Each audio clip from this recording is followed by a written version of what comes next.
बिस्मिल्लाहिर्रहमानिर्रहीम। अब आ जाता है कोलेस्टेटिक सिंड्रोम से है। यहाँ पर एक बहुत बड़ा टॉपिक है ये वाला। कोलेस्टेटिक सिंड्रोम का जनरली मतलब क्या है? जब हमारे बाइल के प्रोडक्शन में से है, बाइल के प्रोडक्शन में या बाइल के फ्लो में किसी किस्म की एबनॉर्मेलिटीज आ जाती है, मसला आ जाता है, उसको कहते हैं कोलेस्टेटिक सिंड्रोम। अब क्या होता है कि हमारे बाइल के फंक्शन इन्होंने एक्सप्लेन किया है कि बाइल में क्या होता है, साल्ट होता है जिसको हम बाइल साल्ट कहते हैं। ये बाइल साल्ट क्या करती है, ये एक डिटर्जेंट की तरह काम करती है। तो हमारी जेडी के अंदर ये क्या करता है, हमारे फैट्स की एमल्सिफिकेशन करते हैं, या हम कहेंगे किसी उसको डिटॉक्सिफाई करके उसके एक किस्म के डाइजेशन करते हैं, हम इस तरह बोल सकते हैं। इसके अलावा ये क्या करते हैं, एलिमिनेशन के प्रोसेस में भी इन्वॉल्व होते हैं, बिलीरुबिन की, एक्सेस कोलेस्ट्रॉल की, जीनोबायोटिक्स की यानी कि डिफरेंट ड्रग्स की और वेस्ट प्रोडक्ट्स की। लेकिन ये सारे के सारे क्या होने चाहिए, वाटर इनसॉल्युबल, क्योंकि वाटर सॉल्युबल चीज़ें तो किडनी के थ्रू ही एक्सक्रीट होती हैं। फिर जब भी बाइल के एक्सक्रीशन में किसी किस्म का इंटरफेरेंस आ जाता है या प्रॉब्लम आ जाता है, तो उसकी वजह से हमें कौन से मसले नज़र आ सकते हैं, जॉइंटिस, एक्टेरस इन कोलेस्टेसिस। तो इसका मतलब ये है कि ये सारे के सारे जो एबनॉर्मेलिटीज आएंगे हमें नज़र, ये किस चीज़ के अंदर होंगे, कोलेस्टेटिक सिंड्रोम के अंदर होंगे। फिर आगे क्या कहते हैं कि हमारे बिलिरुबिन की जो प्रोडक्शन है और इसकी जो क्लियरेंस है, इनकी दरमियान जो होते हैं एक खास किस्म की क्या होनी चाहिए, बैलेंस। लेकिन कुछ वजूहात की वजह से इसका जो बैलेंस होता है वो डिस्टर्ब हो जाता है। वो वजूहात कौन कौन से हो सकते हैं, एक्स्ट्रा सेलुलर आरबीसी हेमोलिसिस है। यहाँ पर क्या होता है कि बहुत सारे बिलिरुबिन की प्रोडक्शन होती है, क्योंकि ये एक किस्म के सबस्ट्रेट की काम करते हैं बिलिरुबिन की प्रोडक्शन के लिए। जो हेमोलिटिक आरबीसी है ये डिफरेंट एनीमियाज वगैरह में होता है। इसके अलावा हेपेटोसाइट्स की डिस्फंक्शन जब हो जाती है, वहाँ पर भी प्रोडक्शन ऑफ बिलिरुबिन इंक्रीज होता है। ये कौन सी कंडीशन में होता है, जिस तरह हेपेटाइटिस है। इसके अलावा क्या होता है, ऑब्स्ट्रक्शन जब हो जाती है बाइल फ्लो की सही है, जिस तरह गॉलस्टोन वगैरह में होता है सही। तो ये सारे की सारी चीज़ें क्या प्रोड्यूस करते हैं, किस चीज़ को डेवलप करते हैं, जॉइंटिस को डेवलप करते हैं। अब इसके बाद क्या कहते हैं कि अगर हम मेटाबॉलिज्म ऑफ द बिलिरुबिन को देख लेते हैं, तो ये 4 स्टेप्स में होते हैं। वो 4 स्टेप्स कौन कौन से हैं? सबसे पहले जो होते हैं, ये बिलिरुबिन हमारे सर्कुलेशन से ले लेते हैं कौन, लिवर। तो सर्कुलेशन से ये आ जाती है कहाँ पर, लिवर में। दूसरा क्या है कि इंट्रासेल्युलर स्टोरेज, यानी कि यहाँ पर फिर इसकी सेल्स के अंदर क्या होती है, स्टोरेज होती है। इसके बाद इसका कंजुगेशन होती है किस चीज़ के साथ, ग्लूकुरोनिक एसिड के साथ। तो ये कंजुगेशन का प्रोसेस भी कहाँ पर होता है, यहाँ पर होता है। और उसके बाद बिलियरी एक्सक्रीशन होती है, यानी कि ये जो बाइल होते हैं या हेपेटिक बाइल होते हैं, ये एक्सक्रीट होते हैं हमारे बॉडी से। यानी कि बिलिरुबिन हमारे बाइल के साथ मिलकर क्या एक्सक्रीट हो जाती है, through anal canal with in faeces. अब कोलेस्टेटिक सिंड्रोम के अंदर बहुत सारे टॉपिक्स ऐसे हैं। सबसे पहले bilirubin and bile formation explain किए, फिर pathology of jaundice, defects of hepatocellular bilirubin metabolism, फिर cholestasis, neonatal cholestasis, biliary atresia, auto immune cholangiopathies. सही है। अब पहला टॉपिक आ जाता है बिलिरुबिन एंड बाइल फॉर्मेशन से है। ये बाद में डायग्राम से भी रिवाइज करते हैं, लेकिन पहले थ्योरी पढ़ते हैं। थ्योरी में क्या कहते हैं कि जब हमारी हीम जो है ना, सही है, लेट से एक आरबीसी है, उसकी डिस्ट्रक्शन हो जाती है, सही है, तो वहाँ पर हमें क्या मिलता है, हीम मिलता है। तो इसकी जब डिग्रेडेशन होती है, तो सबसे आखिरी प्रोडक्ट जो बनता है वो होता है बिलिरुबिन। सही है। अब बिलिरुबिन जो 85% आता है वो कहाँ से आता है, वो सीनेसिन आरबीसी से, यानी कि ओल्ड आरबीसी से, जो फर्दर काम नहीं कर सकती, मेच्योर्ड आरबीसी से है। कौन ये काम करता है, ये काम करते हैं मैक्रोफेजेस। कहाँ पर, लिवर में, स्प्लीन में और बोन मैरो में। इसके अलावा जो 15% है वो हेपेटिक हीम होता है, या हीमोप्रोटीन हम कह सकते हैं इनको, या आरबीसी की जो प्रिकर्सर होते हैं, जो नए आरबीसी या डाटर आरबीसी को नहीं बना सकते है बोन मैरो में, उनसे आता है। सही है। अब सोर्स जो भी हो, लेकिन हीम क्या ये होता है किस चीज़ के लिए, बिलिरुबिन के लिए। तो इस हीम को कन्वर्ट करता है कौन, हीम ऑक्सीजनेज एंजाइम बिलिवर्डिन में। फिर इस बिलिवर्डिन पर एक्ट करता है बिलिवर्डिन रिडक्टेज एंजाइम, और इसको कन्वर्ट करता है बिलिरुबिन में। ये बिलिरुबिन जो होता है, ये एक जो होता है इनसॉल्युबल होता है और टॉक्सिक होता है। सही है। सॉरी, ये सॉल्युबल होता है और टॉक्सिक होता है। जो नॉर्मल बॉडी पीएच होते हैं ना, उस पर ये बहुत ज़्यादा टॉक्सिक होता है और सॉल्युबल होते हैं। तो अब इसको हमने इनसॉल्युबल बनाना होता है ताकि ये टॉक्सिसिटी काज ना करे। तो इसके लिए हम क्या करते हैं, बॉडी में क्या होता है कि ये कंबाइन हो जाते हैं अल्ब्यूमिन प्रोटीन के साथ, और ये अल्ब्यूमिन प्रोटीन इसको ले जाता है कहाँ पर, लिवर के अंदर। अब लिवर के अंदर क्या होते हैं, हेपेटोसाइट। तो हेपेटोसाइट इसको अपने अंदर ले लेते हैं, और वहाँ पर इसको एक सिस्टम से पास करते हैं, जहाँ पर ये मिलाया जाता है किस चीज़ के साथ, ग्लूकुरोनिक एसिड के साथ। कहाँ पर, एंडोप्लाज्मिक रेटिकुलम रेटिकुलम में। कौन सा एंजाइम होता है, बिलिरुबिन यूरिडीन डाइफॉस्फेट ग्लूकुरोनाइल ट्रांसफेरेज, बहुत बड़ा नाम है इस एंजाइम्स के थ्रू से है। तो यहाँ पर जब ये कंजुगेट हो जाता है किस चीज़ के, ग्लूकुरोनिक एसिड्स के साथ, तो यहाँ पर फिर क्या होता है कि ये बन जाता है वाटर सॉल्युबल अगेन और नॉन टॉक्सिक। अब ये लिवर इसको रिलीज करते हैं बाइल में, सही है, और बाइल के थ्रू फिर ये चला जाता है कहाँ पर, हमारे जीआईटी में, गट में चला जाता है, सही है, ड्यूडेनम में चला जाता है। अब ड्यूडेनम के अंदर वहां पर गट में क्या हो जाता है, वो वापस प्रोसेस होता है इसके डीकंजुगेशन की, सही है, यानी कि ग्लूकुरोनिक एसिड इससे दोबारा खत्म करना होता है, जुदा करना होता है। तो वहां पर बैक्टीरियल बीटा ग्लूकुरोनिडेज एंजाइम होते हैं जो इस पर एक्ट कर देते हैं और इसको कन्वर्ट कर देते हैं यूरोबिलिनोजन में, सही है। इस यूरोबिलिनोजन की जो 80% होता है वो एक्सक्रीट हो जाते हैं फीसिस में, और 20% जो होता है वो रीएब्जॉर्ब होते हैं कहाँ पर, इलियम में और कोलोन में। अब ये जब रीएब्जॉर्ब होता है तो पोर्टल सर्कुलेशन के थ्रू ये चला जाता है अगेन कहाँ पर, लिवर में। अब लिवर में अगेन ये री एक्सक्रीटेड होते हैं बाइल में, और मामूली सा जो होते हैं एक्सक्रीट हो जाते हैं यूरिन के थ्रू। अब हम इसको बुक के डायग्राम से देख लेते हैं। ये बुक का डायग्राम है, सही है। यहाँ पर सबसे पहले इन्होंने दिया है सेनेसेंट आरबीसी, सही है, यानी कि ओल्ड आरबीसी जो अभी बूढ़े हो गए वो काम के नहीं रहे। अब इससे हीम रिलीज होता है, सही है। अब इस हीम पर कौन एक्ट करते हैं, मैक्रोफेजेस या मोनोन्यूक्लियर पिगोसाइटिक सेल, सही है। इसके अंदर एक एंजाइम होता है हीम ऑक्सीजनेज, इसके थ्रू ये हीम कन्वर्ट हो जाता है बिलीवर्डिन में। फिर दूसरा जो एंजाइम होता है बिलीवर्डिन रिडक्टेज, इस पर एक्ट कर देता है और इसको कन्वर्ट करता है बिलीरोबिन में, सही है। फिर वहाँ पर ये क्या होता है, टॉक्सिक होता है और वाटर सॉल्युबल होता है, सही है, और नॉर्मल पीच पर ये नुकसान पहुंचाता है हमारे टिश्यूज को। इसीलिए इसका कॉम्प्लेक्स बनाया जाता है अल्ब्यूमिन के साथ, और ब्लड के थ्रू ये आ जाता है कहाँ पर, फिर हमारे लिवर में। अब लिवर में जो हेपेटोसाइट सेल होता है ये इसको अपने अंदर ले लेते हैं, और जब इसको अपने अंदर ले लेते हैं तो वहाँ पर इसको कंजुगेट किया जाता है ग्लूकुरोनिक एसिड्स के साथ बाई बिलिरुबिन ग्लूकुरोनिडेज, सही है। अब जब उसके साथ ये मिलाया जाता है तो अगेन ये क्या बन जाता है, वाटर सॉल्युबल बन जाता है और नॉन टॉक्सिक। फिर इसको बाइल के थ्रू रिलीज कर जाता है वहां पर, और आ जाता है कहाँ पर, ड्यूडेनम में।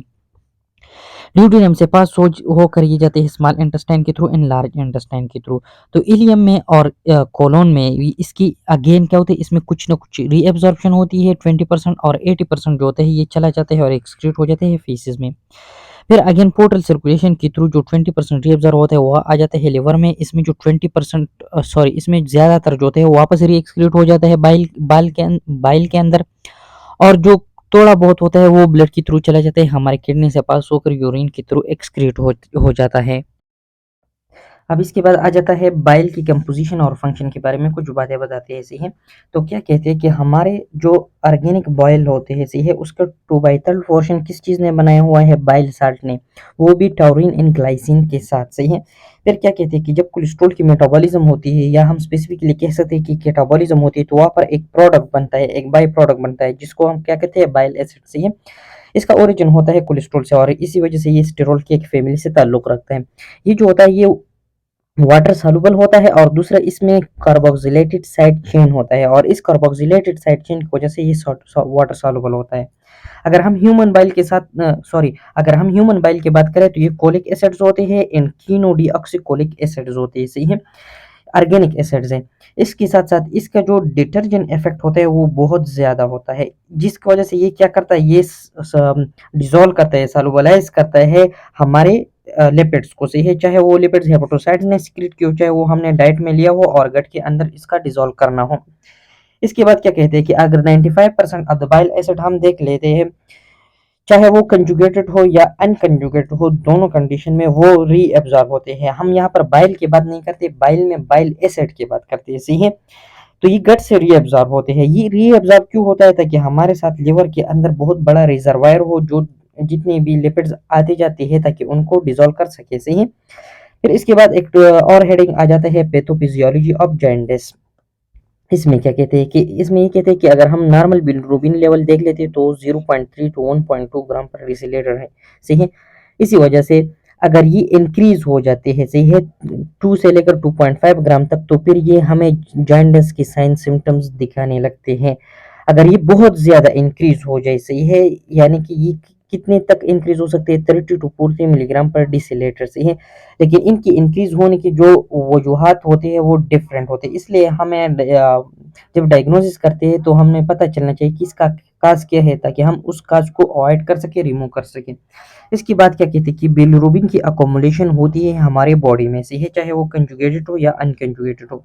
लेकिन खतरनाक कौन से होते हैं, वो होते हैं कंजुगेटेड। क्यों होते हैं? क्योंकि ये क्या होते हैं, वाटर सॉल्युबल होते हैं, और दूसरा ये बाउंड होते हैं अल्ब्यूमिन प्रोटीन्स के साथ, ये टॉक्सिक होते हैं। तो इसी वजह से जब ये वाटर इनसॉल्युबल है, सही है, जब ये वाटर इनसॉल्युबल है और अल्ब्यूमिन प्रोटीन के साथ बाउंडेड है, तो ये हमारे ब्लड की थ्रू यूरिन में एक्सक्रीट नहीं हो सकती, सही है। तो इसी वजह से अगर इसका सीरम लेवल हाई भी हो जाए तो इसका एक्सक्रीशन नहीं होता यूरिन के अंदर, सही है। इसकी बात क्या कहते हैं कि यहाँ पर हमारे साथ अनकंजुगेटेड फ्री बिलिरुबिन्स होते हैं या एनाइंस फॉर्म में होते हैं, जो कि बहुत छोटे अमाउंट में होते हैं।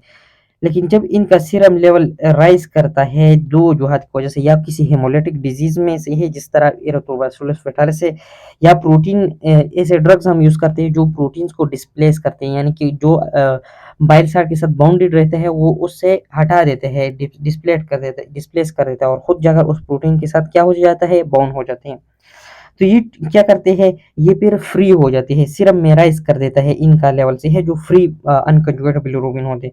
जब इनका सीरम में लेवल राइज कर देता है तो ये फिर डिफरेंट टिश्यूज के अंदर जाती है, और मोस्ट स्पेसिफिकली ये कहाँ पर जाती है, ये ब्रेन में चली जाती है, और ब्रेन में जाकर हमारे ब्रेन की टिश्यूज को डैमेज कर सकते हैं, वह टॉक्सिसिटी काज कर सकती है, न्यूरोलॉजिकल डैमेज कर सकते हैं, जिसको हम क्या कहते हैं, कर्नेक्टेरसी, एक सेवियर न्यूरोलॉजिकल डिजीज है, सही है, बाद में पढ़ेंगे। अब कंजुगेटेड बिलिरुबिन अगर इसका लेवल ज़्यादा हो जाए तो इसकी कुछ प्रॉपर्टीज़ है। क्या प्रॉपर्टीज़ है? एक, ये वाटर सॉल्युबल है, ये टॉक्सिक नहीं है, और ये अल्ब्यूमिन के साथ बहुत लूज़ली बाउंड होते हैं, यानी कि आसानी के साथ उससे डिटैच हो जाते हैं।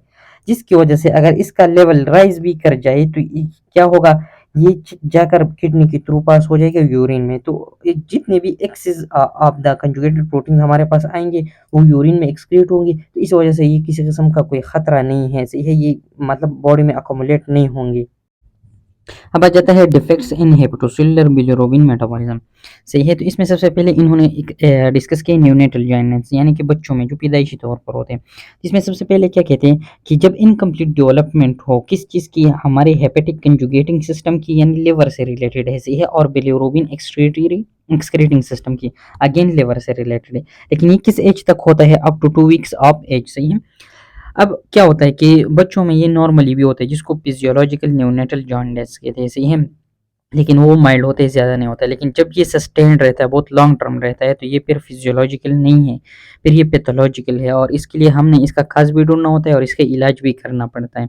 इसके बाद एक जुमले में कहते हैं कि जो ब्रेस्ट मिल्क होते हैं, इसके अंदर क्या होते हैं, इसके अंदर डीकंजुगेटिंग एंजाइम्स होते हैं, यानी कि हम क्या करते हैं, नॉर्मली जो होते हैं हम जो बाइल होते हैं उसको कंजुगेट कर देते हैं, लेकिन जब डीकंजुगेटेड एंजाइम आ जाते हैं तो वो दोबारा उसको डीकंजुगेट करते हैं, जिसकी वजह से हमें जॉन्डिस होती है। तो इसलिए ब्रेस्ट मिल्क के अंदर वो एंजाइम है जिसकी वजह से हमारी जॉन्डिस की जो सिवियरिटी हो वो बढ़ जाती है, सही है। तो ये भी हो सकता है कि एक बंदे को ट्रांजिएंट या माइल्ड जॉन्डिस हो और ब्रेस्ट मिल्क की फीडिंग के साथ साथ उसका जॉन्डिस क्या हो जाए, वो बढ़ जाए। अब हेरिडिटरी हाइपरबिलिरुबिनेमिया से है, इसके अंदर क्या कहते हैं कि वो जॉन्डिस जो किस वजह से हो, मेटाबॉलिक प्रॉब्लम की वजह से, और वो भी क्या हो, बाय बर्थ हो, यानी कि इनबॉर्न हो, सही है। इसमें इन्होंने यहाँ पर 3 चीज़ें डिस्कस की है, Gilbert Crigler Najjar syndromes and Dubin Johnson syndromes. Gilbert syndrome में क्या कहते हैं कि ये ऑलमोस्ट 7% ऑफ द पॉपुलेशन को इफेक्ट करते हैं इनबॉर्नली। ये एक इनहेरिटेड डिसऑर्डर है, सही है। इसमें क्या होता है कि हमारे अनकंजुगेटेड बिलिरुबिन्स या इंक्रीज हो जाती है या डिक्रीज हो जाती है, यानी कि वेरिएबिलिटी होती है, और इसी वजह से इसकी सेवेरिटी में भी क्या होती है, वेरिएबिलिटी होती है। लेकिन ये डेथ काज नहीं करता। इसकी काज क्या होती है, हमारे पास एक जीन है जिसको हम कहते हैं UGT1A1। इस जीन में क्या हो जाते हैं, म्यूटेशन। नॉर्मली ये क्या प्रोड्यूस करते हैं, ग्लूकुरोनाइल ट्रांसफेरेज एंजाइम प्रोड्यूस करते हैं, और ये एंजाइम क्या करता था, ये बाइल को कंजुगेट करता था ग्लूकुरोनिक एसिड्स के साथ। यहाँ पर इस पाथवे में यहाँ पर एक conjugate with glucuronic acid in endoplasmic reticulum by this enzyme, सही है। अब जब ये कंजुगेशन नहीं होगा तो हमारे बॉडी के अंदर अनकंजुगेटेड बिलिरुबिन्स का कंसंट्रेशन ज़्यादा हो जाएगा, जिसको हम गिलबर्ट सिंड्रोम कहते हैं। इस जीन में क्या होती है, पॉलीमॉर्फिज्म होती है, यानी कि ये बहुत सारी वेरिएशन प्रोड्यूस करते हैं, जिसकी वजह से एबनॉर्मल कंजुगेशन होती है और नॉर्मल कंजुगेशन नहीं होती।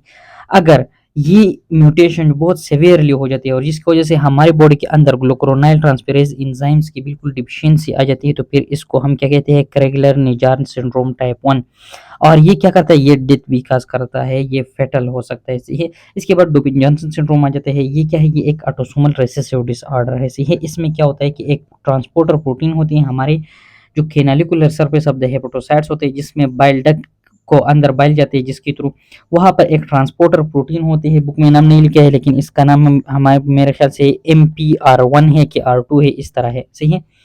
उस प्रोटीन में क्या आ जाता है, एबनॉर्मेलिटी आ जाती है, जो हमारे बिलिरुबिन की ग्लूकुरोनाइड्स वगैरह जो थे वो अक्रॉस द न्यूक्लियाई उस मेम्ब्रेन के थ्रू वहाँ पर जो बाइल की न्यूक्लियाई उसके अंदर ले जाती है, जिसके थ्रू फिर बाइल डक्ट के थ्रू चला जाता था कहाँ पर, हमारी ड्यूटेनम वगैरह में। तो यहाँ पर कंजुगेटेड हाइपरबिलिरुबिनिया बिलिरुबिनीमिया होता है। क्रेगल और गिलबर्ट में क्या होता है, कंजुगेटेड होता है, यहाँ पर सॉरी अनकंजुगेटेड होता है, यहाँ पर कंजुगेटेड होता है, क्योंकि कंजुगेशन नॉर्मल है यहाँ पर। लेकिन इसका मैं डायग्राम आप लोग को बताता हूँ। लेट सपोज ये हमारे साथ क्या है, ये एक हेपेटोसाइट्स है, ये इसका यहाँ पर बाइल की लिंकुलाई है, जिसके थ्रू फिर बाइल डक्ट वगैरह आती है, इस जगह पर ये ट्रांसपोर्टर होता है, सही है। अब इस ट्रांसपोर्टर का जो एंजाइम है वो इसको एनकोड नहीं करता किसी एबनॉर्मेलिटी की वजह से, तो जो कंजुगेट बिलिरुबिन है वो नॉर्मली इसके अंदर आती थी, फिर यहाँ से जाती थी कहाँ पर, बाइल डक्ट के थ्रू। अब ये इसके अंदर नहीं आएगा, तो ये यहाँ पर इंक्रीज हो जाएगा हेपेटोसाइट्स के अंदर, और हेपेटोसाइट्स के अंदर जब इंक्रीज हो जाएगा और बाइल के थ्रू एक्सक्रीट नहीं होती, तो ये कहाँ पर राइज करते हैं, हमारे ब्लड में राइज करते हैं, सही है। तो इसी तरह कंजुगेटेड बिलिरुबिन जब राइज कर देते हैं, इसको हम क्या कहते हैं, डोबिन जॉनसन सिंड्रोम। इसकी साइन सिम्टम्स क्या होते हैं, इसमें डार्क लिवर होते हैं, लेकिन ये डार्कनेस किस वजह से होती है, एपिनेफ्रिन की मेटाबोलाइट्स की वजह से होते हैं, बिलिरुबिन की वजह से नहीं होता, क्योंकि ऑलरेडी यहाँ पर हमने पढ़ा है कि वो कंजुगेट हो चुकी है, सही है। इसके अलावा हेपेटोमेगेली होती है, यानी कि हमारी लिवर का साइज जो होता है वो नॉर्मल से बढ़ जाता है।